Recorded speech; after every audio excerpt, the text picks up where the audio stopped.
रायगडच्या खालापूरमध्ये कंपन्यांना भेसळयुक्त केमिकल्सचा पुरवठा करण्यात आलाय।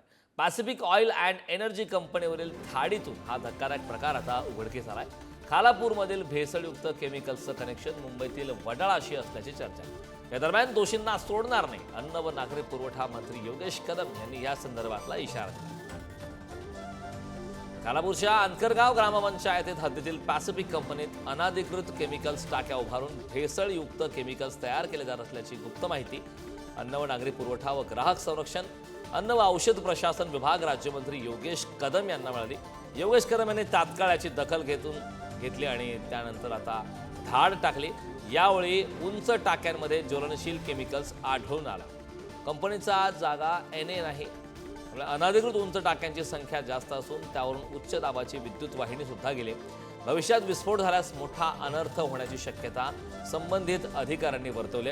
अनाधिकृत केमिकल साठ्याचा कनेक्शन वडाळा पेट्रोलियमशी असल्याचं माहिती आता सूत्रांकडून मिळाली।